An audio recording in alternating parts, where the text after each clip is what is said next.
Sige, maglakbay tayo sa nakaraan. Sisilipin natin ang kwento ng isa sa pinakapaboritong sasakyan ng pamilya sa Asia, ang Toyota Innova.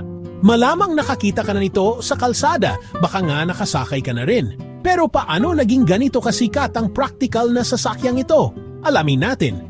Nagsimula ang kwento natin noong 2004. Naghahanap ang Toyota ng bagong panimula matapos ang malaking tagumpay ng Toyota Tamaraw. Naghahanap ang Toyota ng bagong panimula matapos ang malaking tagumpay ng Toyota Revo. Kailangan nila ng bagong MPV, maasahan, komportable, bagay na bagay sa lumalaking pamilya. Diyan pumasok ang Innova. Unang inilunsad sa Indonesia, bahagi ng IMV project. Layunin, gumawa ng platform na pwedeng gawin at ibenta sa maraming bansa. May pare-parehong piyesa para mas simple at mas mura. Ang unang henerasyon, malaki, parang kahon pero practical. May pagpipilian, gasoline engine, diesel engine, pwedeng upuan na hanggang 8 tao. Matibay ito, perpekto sa masungit na kalsada, perpekto sa malalaking pamilya. Sa Pilipinas, pinalitan ng Innova ang Revo noong 2005, mabilis itong naging paborito. Bakit? Dahil maluwag ito, abot kaya, madaling alagaan, pwede bilang panghatid ng pamilya, taxi, pangnegosyo. Sa paglipas ng taon, pinaganda ng Toyota ang Innova. Noong 2016, ipinakilala ang pangalawang henerasyon. Mas matalim ang itsura. Mas moderno, halos parang SUV.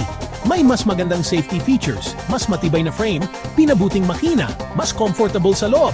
Naging simbolo ng estado para sa pamilyang gustong maasahan at magandang sasakyan.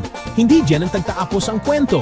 Kumalat ang tagumpay sa labas ng Southeast Asia, India, Middle East, Africa. Gusto ng mga tao ang maasahang kalidad, mababang gastos sa pagpapatakbo.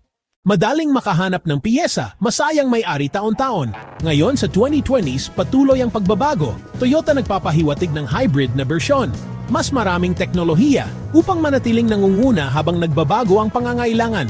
Hindi lang itsura o bilis, ito ay pagtugon sa pangangailangan ng totoong tao, araw-araw. Kaya, sa susunod makita mo ang Innova na dumadaan, tandaan, isang sasakyan na mayaman sa kasaysayan. Binuo sa tiwala, pagiging praktikal, counting inobasyon. Yan ang kwento ng Toyota Innova, isang tunay na alamat sa kalsada.